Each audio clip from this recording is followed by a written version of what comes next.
Greetings, my comrades, and welcome back to Zanolith. We are back for another episode of the What If I Wrote Pokemon the Series Black and White series. I can't believe we've actually reached 10 parts. Absolutely insane. Anyway, this time we are going to take the focus away from Ash and finish the storylines for Hilda and Cilan. We have finally reached the end of the series, the final act. So let's get right into the beginning of the end.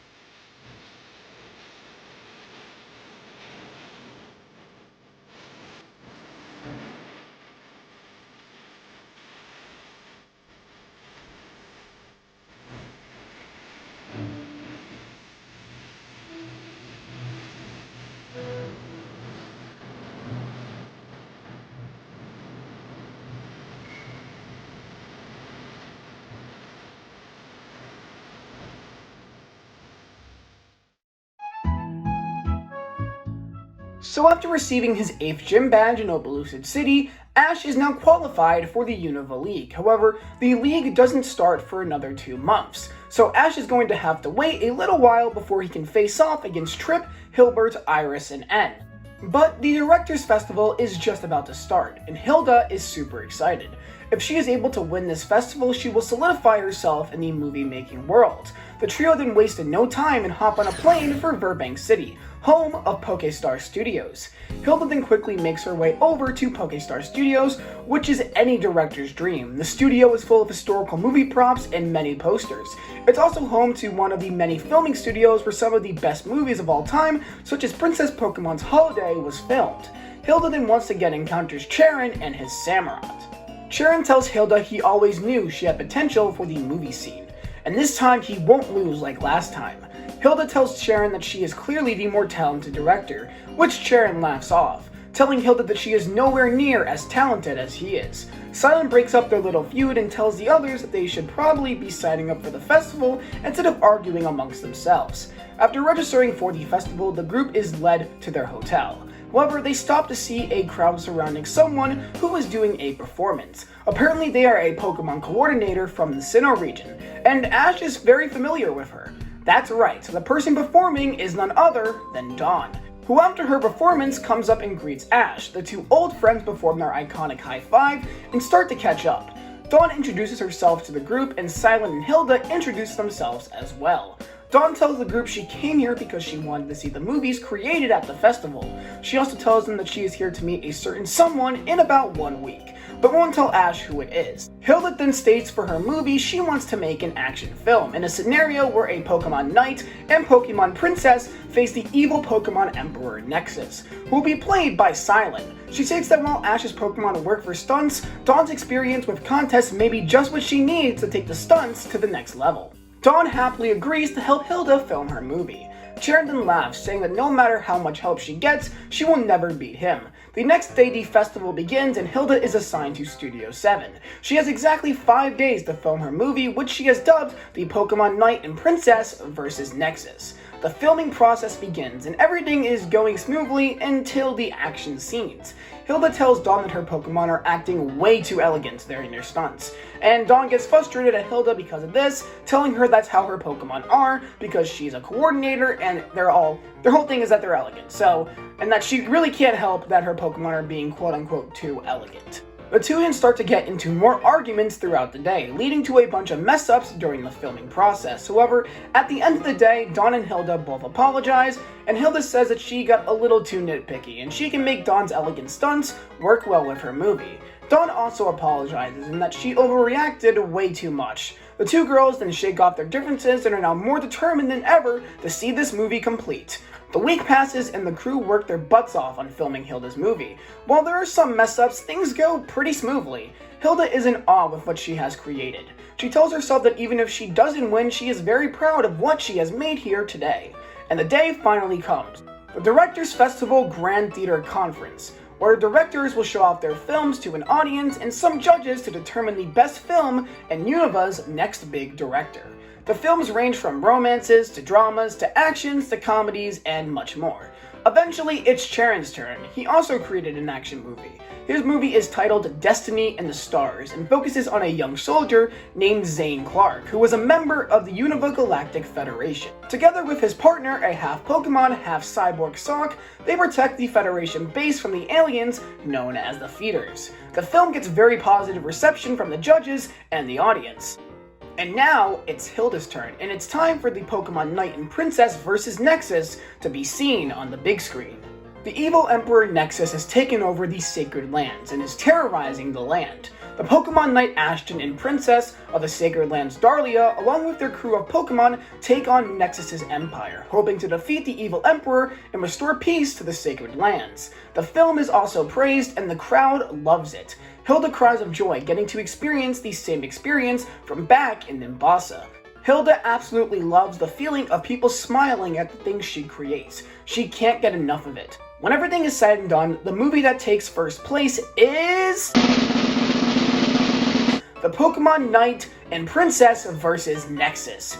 Hilda is super excited and is given a certificate and a studio of her own in Pokestar Studios. The chairman of Pokestar Studios, who is actually the twin brother of the guy who runs the Pokemon musical, congrats her and asks Hilda if she wants to start her next film right away, which Hilda declines. She tells the chairman that she is still on her journey and that she can't just abandon her comrades. She tells the chairman that once her journey is over, she'll be back to claim that studio and will deliver the best films Unova has ever seen. Hilda walks up to Charon, who congratulates her and tells her that he'll keep trying harder and harder to become as good as her. However, Charon says that he can't just accept defeat like this. He then challenges Hilda to a one-on-one Pokemon battle, just to see how far she truly has come as a Pokemon trainer, as a person, and as a director. Hilda accepts and the battle is on. The battle is between Hilda's Tepig and Charon's Samurott. Throughout the battle, Hilda uses a lot of Ash's gym battle strategies to take on Charon. But Charon won't go down that easily. The battle becomes one of sheer power, and somehow Tepig is able to stand strong against Samurott. Ash, Dawn, and Cilan cheer Hilda on, and Hilda thinks to herself what she would have done without them. Hilda then calls for a flame charge, and Charon calls for a razor shell. The two collide, and both Pokemon are unconscious, making the battle a draw. Charon and Hilda shake hands, saying that they both have a long way to go. Charon tells the group he is going on a short journey to find his place in the world, and will be at the Unova League to cheer Ash on. The group says farewell to Charon, and the Director's Festival arc has come to an end.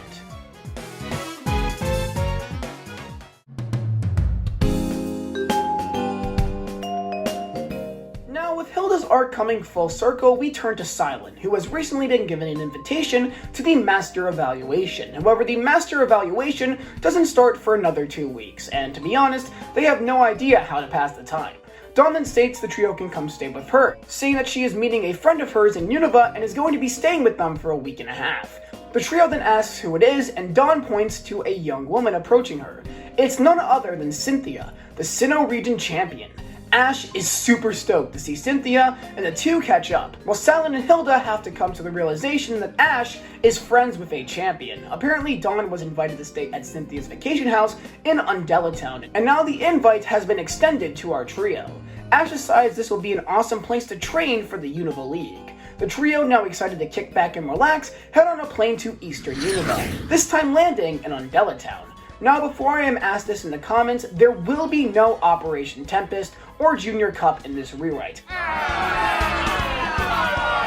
Before you guys kill me, please just hear me out. First of all, I already did the initial Team Rocket arc with Operation Sun earlier in the series, and Operation Tempest was a result of Team Rocket versus Team Plasma being cancelled, with a lot of the resources going into that being reused for Operation Tempest, which is the inspiration for Operation Sun, obviously referring to the Team Rocket versus Team Plasma arc. Second of all, we are getting super close to the face-off against N and Team Plasma, and I feel like I really shouldn't add in another villain arc or a tournament arc to take away the attention from that. Anyway, our group lands in Undella Town, and they are admiring the scenery as well as some of the non-native Unova Pokemon that reside here too.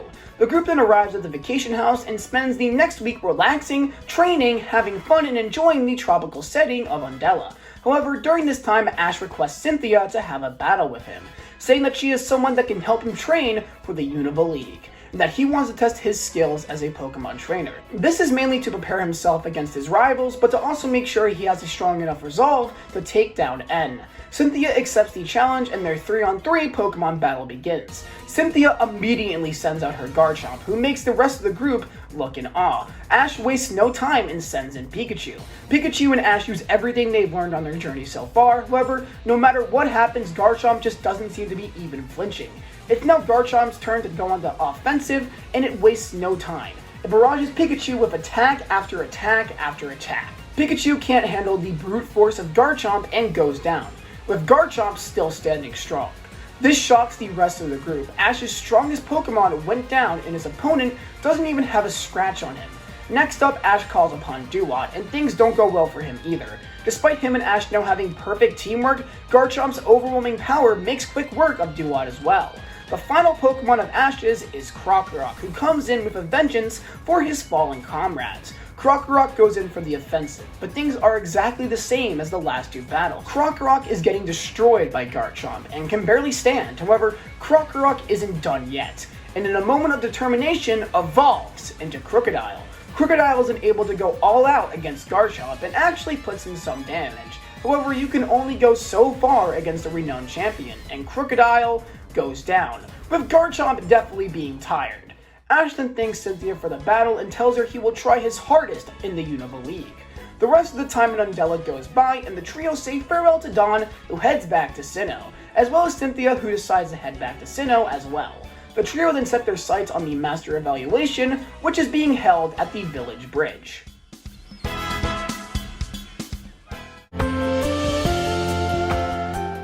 The trio has now arrived at Village Bridge after a couple days of walking. This is the home of the Master Evaluation, where the top 5 connoisseurs that participated in the Evaluathons will duke it out in one final battle. This is where Cilan reunites with his rivals Burgundy and Baron, who have both qualified for the Master Evaluation. 2 other connoisseurs are also there, a man in about his 20s and a younger girl. The Master Evaluation will be split into 2 sections, the Evaluation and Battle section.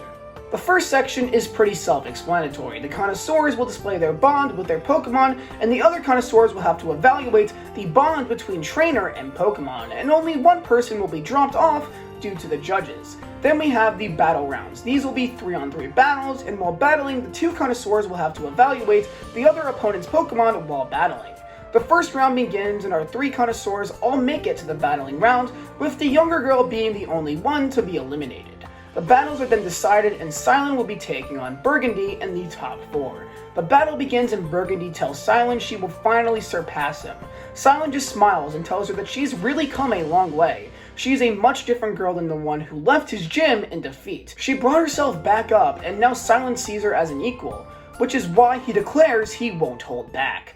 Cilan calls out Pansage, and Burgundy calls out Electros. The 2 go head to head, but remember, Cilan is a gym leader, and along with his evaluations, take out Electros. Next up is Simipour. Even though Pansage has the type advantage, Burgundy's resolve to win has not withered, and Cilan's ace goes down.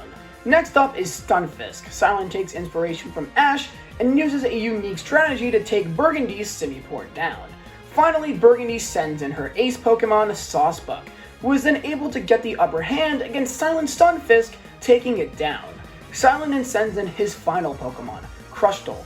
The Pokemon go head to head, but Cilan has gotten this far and won't give up now. He tells Crustle that together, they make the perfect recipe for victory.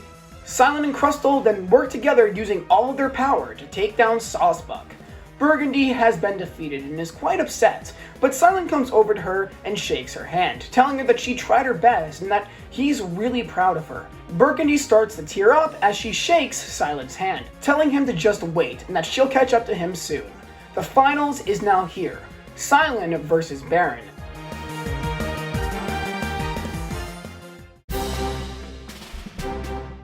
Baron tells Cilan even him being here shows just how weak the connoisseur business is these days, that this is a disgrace to the legacy his family has established. Cilan tells Baron that he is living off the success of another, that he isn't doing this because of himself, he's doing this because he has no other choice. Baron gets angry and tells Cilan to shut up. The battle then begins, and the first Pokemon to come out are Amoonguss and Crustle, who go head to head in a battle of all-out power, with each one not giving up and giving up the other hand. Eventually, the two knock each other out, making the match between them a draw. Next up is Stunfisk and Swoobat. Once again, Cilan is taking a gamble here, and it doesn't end that well for him. Swoobat, while being weakened by Stunfisk's electric-type attacks, is still ready to go and is able to take down Stunfisk due to Stunfisk having a weak-type advantage against Swoobat, but also having a super effective one, so that's why it was a gamble, but the gamble just didn't work in the end. However, when Pansage comes out, Swoobat is extremely tired and weak, so Pansage is able to quickly take out Swoobat. Baron is furious and tells Cilan this is unacceptable, that he must become a connoisseur. He has to.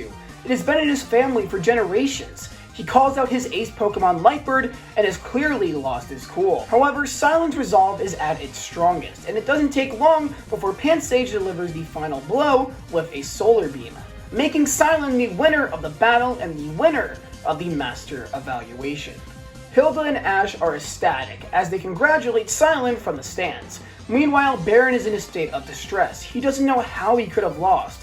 Cilan then tells him it's because deep down he knows that Baron never wanted to become a connoisseur, that he was pressured into it due to the legacy of his family. Cilan tells Baron the reason he lost was because he never wanted this. Baron realizes Cilan is right and says from now on he will follow his own path. The Master Evaluation ends with Cilan being crowned an S-Class Connoisseur. Now that both Hilda and Cilan's goals have ended, only one thing remains: for Ash to face off against his rivals and N at the Unova League. Well everyone, that's it. Next time we will be covering the Unova League, and it's going to be split up into two parts, 11A and 11B, because together it might be very well over like 40 minutes, so I'm gonna condense that down to something a little bit smaller. So yeah, we're gonna have part 11A next, and then we're gonna have part 11B after that. Anyway, if you guys enjoyed the video, please leave a like, subscribe to the channel, turn on all notifications to never miss an upload, and to share these videos out there with friends so they can come here and join me for my journey. Also, please go follow me on my Twitter and Twitch to see more of me. Again, my name is Zanolith, and I'll catch you guys next time.